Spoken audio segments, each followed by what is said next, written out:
श्री शिवाय नमस्तुभ्यम। आप सभी कैसे हैं यह बताने के लिए कमेंट बॉक्स में हर हर महादेव जरूर लिखिएगा। आप सभी जानते हैं कि कल 17 मार्च रविवार से होलिका अष्टक प्रारंभ हो रहा है और 14 मार्च से खरमास भी लग चुका है। तो अभी खरमास चल रहा है इस टाइम।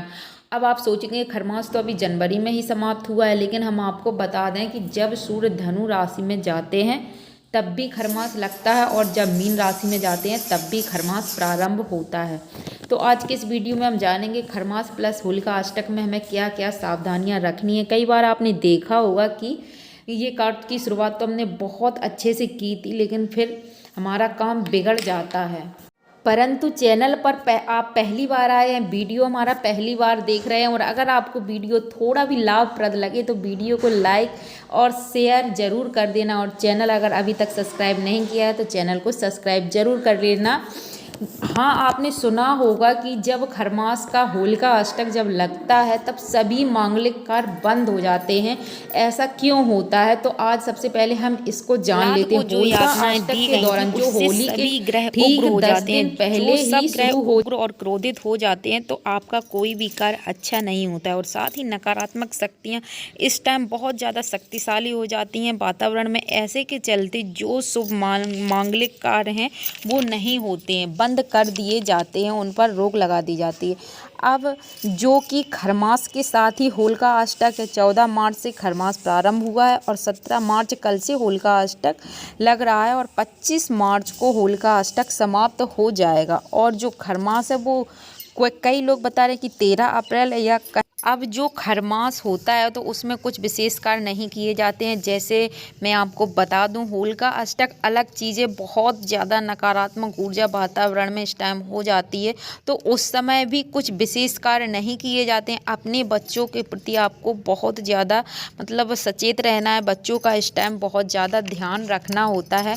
सबसे पहले तो बच्चों को लेकर बात कर लेते हैं। अगर आपके घर में छोटे छोटे बच्चे हैं हमारी तरह या बड़े बच्चे हैं जो बाहर जाते हैं खेलते हैं या स्कूल जाते हैं, उनको सबसे पहले आप काला टीका ज़रूर लगाएं। इस बात का ध्यान रखें, तभी बच्चों को बाहर भेजें। यदि आप कोई जोत जलाते हैं, जैसे नवरात्रि में अखंड जोत जलाई जाती है, जो नवरात्रि में हम सभी जोत जलाते हैं, तो उसमें जो बाती का जो ऊपर का गोल गिरता है तो उसे इकट्ठा कर लीजिए। उसमें थोड़ा सा घी मिलाकर बच्चों के लिए काला टीका तैयार रख लें। तो इससे ज़्यादा पावरफुल कुछ नहीं होता है, क्योंकि उसमें माता की शक्तियाँ मिली हुई होती हैं और बच्चों को माता रानी की कृपा से प्रोटेक्शन मिली रहती है, तो कोई भी नकारात्मक ऊर्जा उसका कुछ नहीं बिगाड़ पाएगी।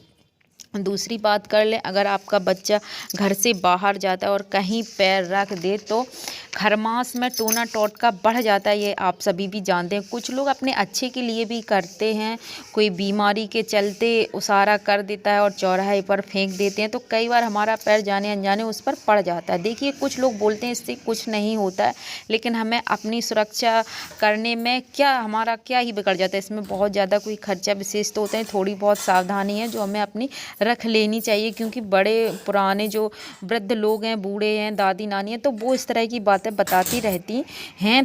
तो मुझे लगता है कि इन बातों को मानने से हमें कोई परहेज नहीं होना चाहिए।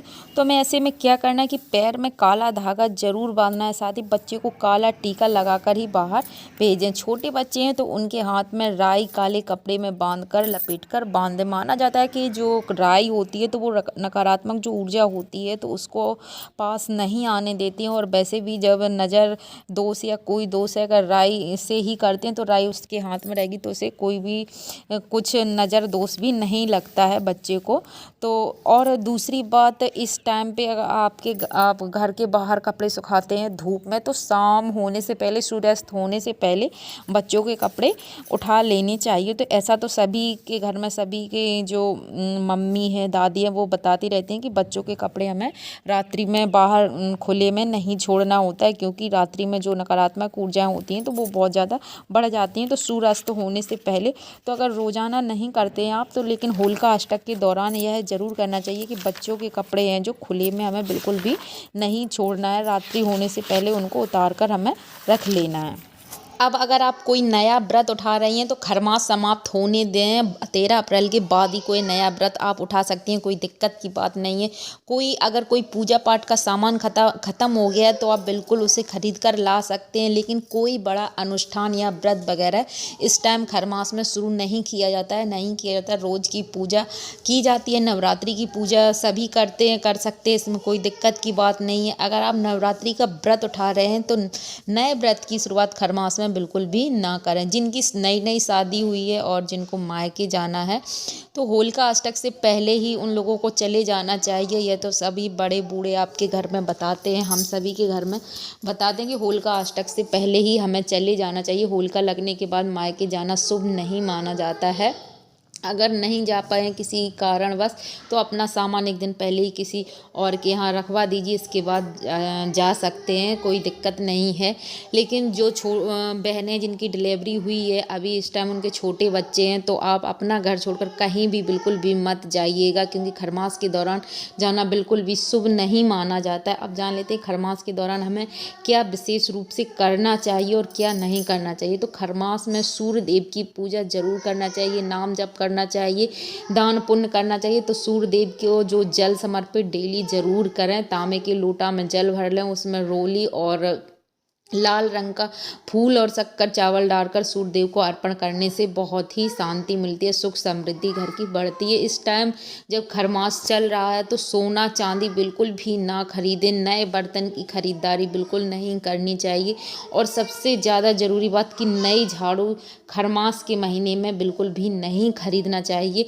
आप पहले ही खरीद कर रख लें और मतलब 1-2 दिन उसको पहले ही चला दें। नई साड़ी अगर आपके घर में रखी भी है खरीदी तो खरमास के दौरान नई झाड़ू बिल्कुल ना निकालें, क्योंकि झाड़ू को कहीं ना कहीं हम सुख समृद्धि और लक्ष्मी माँ का रूप ही मानते हैं। तो इस टाइम झाड़ू बिल्कुल नई ना निकालें, ना ही खरीदें। ना ही नया चूल्हा, जिनके घर में मिट्टी से चूल्हा बनाया जाता है तो इस टाइम बिल्कुल मिट्टी का चूल्हा बिल्कुल भी ना बना है, या फिर गैस चूल्हा आप खरीदने वाले हैं तो 13 अप्रैल के बाद ही खरीदें। नए घर में जाने वाले हैं तो खरमास के दौरान नए घर में भी ना जाएं। ना ही मुंडन संस्कार इस खरमास के दौरान किए जाते हैं, ना ही नामकरण संस्कार वगैरह पूजा इत्यादि इस टाइम नहीं किए जाते हैं। ना नई साड़ी वस्त्र कपड़े यह सब खरीदना अशुभ माना जाता है। तो मिलते हैं इसी दूसरे वीडियो में।